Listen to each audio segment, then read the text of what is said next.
We demand the City of Rockford procures an entity outside of the Rockford Police Department to investigate the actions taken by officers on May 30th due to the conflict of interest. Demand number 3.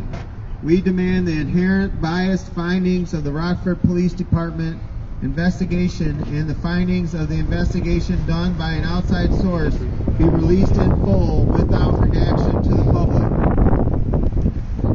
Number 4. We demand to be informed of the badge number and name of each officer at Precinct 1 on May 30th, informed of each officer of who made an arrest, and to be informed of each officer who discharged their taser.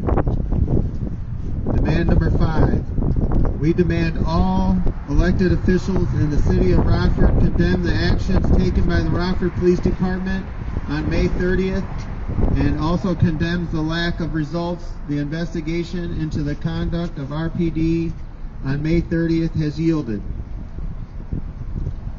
Demand number 6. We demand the City of Rockford make accommodations and pay in full for the services of counselors, therapists, or psychiatrists, or anything else needed to help the mental health of those traumatized by the actions of their officers. The city should make accommodations for up to 12 months to pay these services for each individual. Demand number 7. We demand that all officers that participated in the violation of the human rights of the protesters on May 30th be terminated immediately and their crimes against humanity be punished to the fullest extent of the law.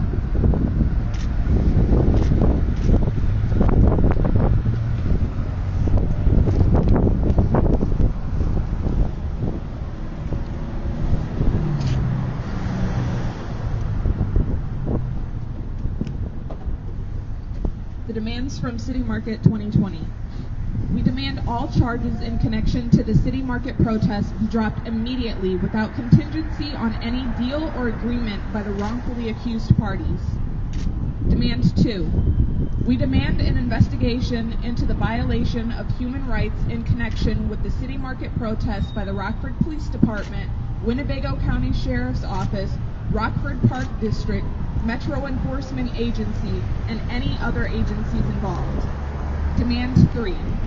We demand all elected officials in the City of Rockford and in Winnebago County to make a public statement about the violation of human rights of protesters by the Rockford Police Department, Winnebago County Sheriff's Office, Rockford Park District, and Metro Enforcement Agency in connection to the City Market protest.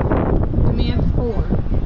We demand the City of Rockford and Winnebago County make accommodations and pay in full for the services of counselors, therapists, or psychiatrists, or anything else needed to help the mental health of those traumatized by the actions of their officers in connection to the City Market protests.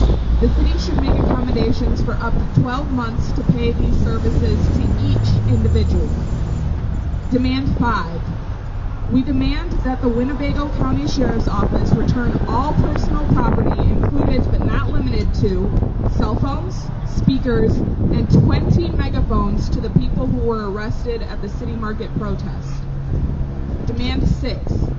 We demand City of Rockford and Winnebago County ban the use of chemical agents by Rockford Police Department, Winnebago County Sheriff's Office, and Metro Enforcement Agency at areas the city and council or the city and county designates as protest zones. Demand 7. We demand Sergeant Brimhall's son, Adam Pickett, be charged for assault and unlawful restraint for the actions he took on a protester July 31st at the City Market protest. Demand 8. We demand that Kathy McDermott be terminated from her position at Rockford City Market and be replaced with somebody who puts the community interest above economic gain. Demand 9. We demand Peter Provenzano and the Rock River Development Partnership give ownership, all rights, and control of the Rockford City Market to the City of Rockford so that it can be handled in a more equitable and democratic manner. Demand 10. We demand that all officers that participated in the violation of the human rights of the protesters in connection to the City Market protest be terminated immediately and their crimes against humanity be punished to the fullest extent of the law.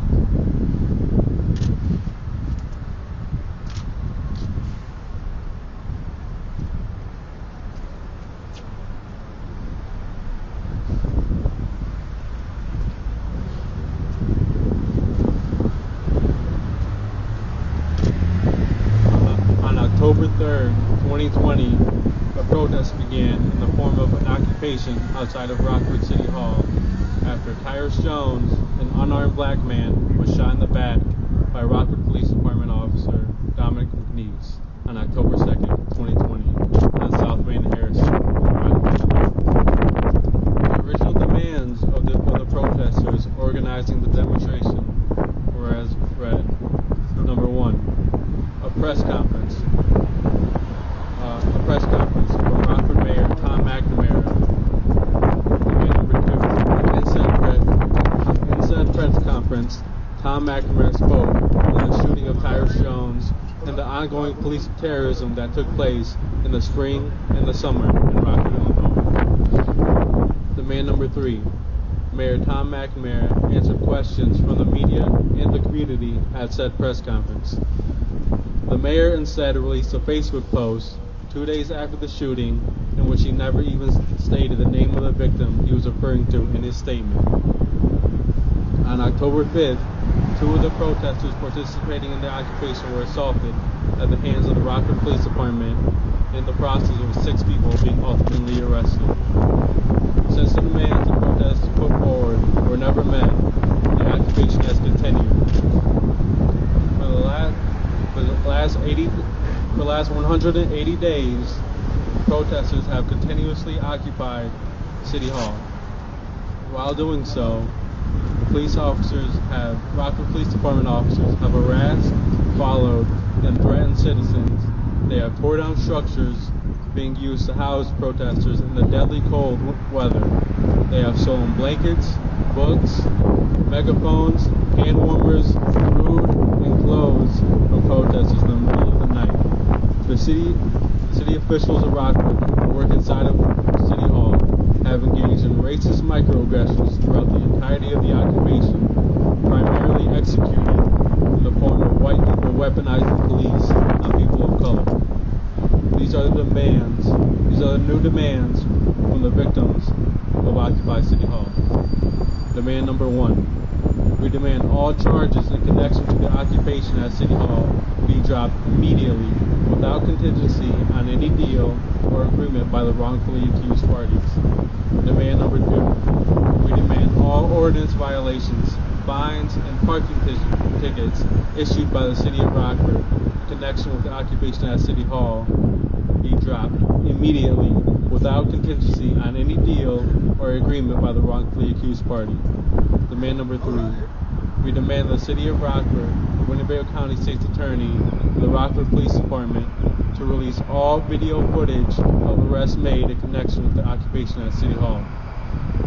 We demand each memorial and say their name square be up permanently without any future desecration from the City of Rockford or the Rockford Park District. We demand the immediate resignation of Assistant Deputy Chief Carla Red and Rockford Police Department Officer Brandon Mather for their assaults during arrests on individuals at the occupation at City Hall. We demand Tom McNamara hold a press conference open to the public addressing past cases of shootings by the police and the ongoing police terrorism in Rockford, Illinois. We demand the City of Rockford make accommodations and pay in full for the services of counselors, therapists, or psychiatrists, or anything else needed to help the mental health of those traumatized by their actions of their officers and employees in connection to the occupation at City Hall. The city should make accommodations for up to 12 months to pay these services to each individual. We demand that the City of Rockford and the Rockford Police Department return all property taken for the occupation, including, but not limited to, canopies, a cell phone, blankets, books, chairs, and megaphones to the occupation at City Hall. We demand Kyle Saunders be terminated from his position immediately and be replaced puts the community's needs over the government's interests. We demand all bans and no contact orders from City Hall property be lifted immediately without contingency on any deal or agreement by those involved in the occupation at City Hall.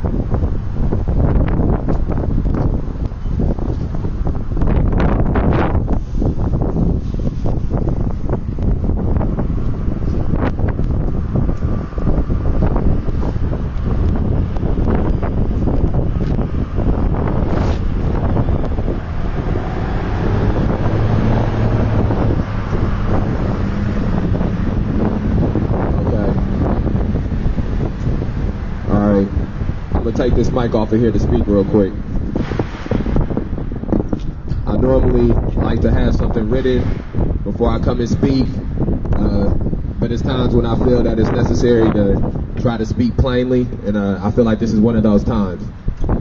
For the past 10 months in Rockford, Illinois, there have been protests and demonstrations with people yelling to community members, yelling to elected officials, that there's an issue in this city. That issue is police terrorism, mass incarceration, and racial injustice. Since the first protest on May 30th, 2020, and to this day, right now, 2021, there has not been a moment in which the consciousness of this city has been allowed to go back to sleep. I think that everybody who has participated in that should be applauded. I think that every individual in this city that has continued this conversation in homes, who have continued this conversation at dinner tables, who have continued these conversations at water coolers at work, those people are all to be applauded. There's been people in the last 10 months of this city who have had misconceived notions, and they've allowed those notions to be challenged, and they've changed their beliefs on those notions, and I believe that those people are to be applauded. It's people who are miseducated, who are misinformed, who have taken time in these last 10 months to listen instead of speak, to become more informed, to become more educated, and I believe those people should be applauded. I believe that the people who have sacrificed time, who have sacrificed their bodies, who have sacrificed their livelihoods and financial standings, I think that those people who have raised the consciousness and raised the awareness of this city through protests and through demonstrations, I think that those people are to be applauded as well. There's not one person, and that's including myself, no one person is the reason for any of these things happening. No one person is the leader or the catalyst for any of these things happening. Years and decades and centuries of oppression and exploitation are the catalyst for these things happening, are the leader of these things happening. Ancestors of ours who have been lynched, ancestors of ours who have died while trying to exercise rights that have been written for hundreds of years were guaranteed to them. Those are the people who are the leaders and the catalysts of the movement and the things going on in this city. The names and the faces and the families of these memorials that we have on these light poles, those are the people who are the leaders and the catalyst of this movement and the thing that we have going here. I think that it's important that we iterate that, and I think that it's important that we understand language and we understand where we're at historically in this moment.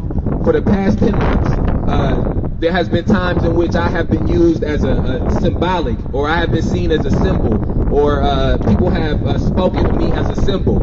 They may have used the wrong words, they may have used the word leader or the person in charge or things like that. But the only thing that I've ever been is a symbol of each person who I've came in contact with, each person who has educated me more, each person who has informed me more. And even though it may be my face on the front of a newspaper, or it may be my name next to a news article, it's 100 people that empower me to be able to, for my name to be there. It's 100 people who empower me for my picture or my face to be there. And there's thousands and hundreds of thousands of more people who we need to empower, so that way it's more faces on newspapers, so that way it's more names next to news articles, so that way there's no methods of divide and conquer that can happen amongst us. And so that is one of the reasons for the next 30 days down here, we will be hosting what we're calling an ongoing teach-in at Say Their Name Square. We're doing that in an effort to lift up every voice. not to have any voice be seen as the leader of anybody, not to have any voice be seen as louder than every other one, but to lift every voice up. So we have open sign-ups. If you come down here to City Hall to say their name square, we will have a paper for people to sign up. We will start sending out an email address that people can send names and days and times that work for them to sign up. And we want to encourage every person to come down here and to grab the microphone and to speak. We want to empower every person to speak their truth to power. In the midst of doing that, we want to make sure that in speaking truth to power and every voice being lifted up, that we're accurately informed, that we're accurately educated, that we get past the institutionalization that has that allowed for divide and conquer tactics, that allowed for deceptive tactics to be used to suppress the movement that we have began to build in Rockford, Illinois. We cannot afford to argue about black on black crime, this concept of black on black crime. What we can afford to do, though, is to have a dialogue onto why when anytime black people speak about the oppression and exploitation that they face, that whether it be a black person or a white person or another person of color, the first argument is made of black on black crime. People have written essays and written books and gave speeches and dissected some of these concepts. So it's time for us as a city, it's time for us as a county to dissect those concepts along with them. So that way we are moving the conversation further along than it was last year. We must move further past just going out and yelling at police officers. We must move further past only going out and marching. We must move further past only going out and making signs. We must move further past making Facebook posts. We must move further past criticism from a couch. And that includes myself as well. A year ago, I did not know the names of these young men that are on these poles and these women on these poles. I did not know not know the families of these people who have been victimized and traumatized by the Rockford Police Department and by the Winnebago County Sheriff's Department. But since that time has passed, I have taken time, and we have all taken time to collectively become more informed, to collectively become more educated. And so we must pull along our brothers and our sisters and our family that have not had the opportunity to have time to get more education, who have not had the opportunity and the time to get more information because they have to work 2 or 3 jobs, or because they have multiple children that they have to take care of. And so, again, for this month, we will be streaming on multiple platforms the entire ongoing teaching down here. Whether it be on Facebook, on Instagram, or Twitter, or on YouTube. If it's a reason that you cannot come in person, which I understand is something that is a real issue for people, then you will be able to watch it on social media platforms. The basis of the ongoing teaching, each day we will have a selected book. Each week we will have a selected overall theme. The first week's overall theme will be police terrorism and mass incarceration. The first book that we will read will be The New Jim Crow by Michelle Alexander. We will start at midnight and continuously for 24 hours. And this is not a filibuster. I want people to understand that. I don't want people to think that if they come down here that they have to participate in some type of sprint or some type of competition. We want people to come to participate and to share this information and to have dialogue and conversations about this information. So we will read a chapter. After we read a chapter, whether it be through people in comments, whether it be through people that's here in person, we'll conversate about how the things that were spoken about in that chapter interrelate to the issues that we face in Rockford and in Winnebago County. We will speak about how information that they may have gathered in Seattle, information that they may have gathered in Portland, or information they may have gathered in Atlanta, how we can go about gathering that information for Rockford and for Winnebago County, so that way when people ask what the problem is, we are not just giving arbitrary and in general stances.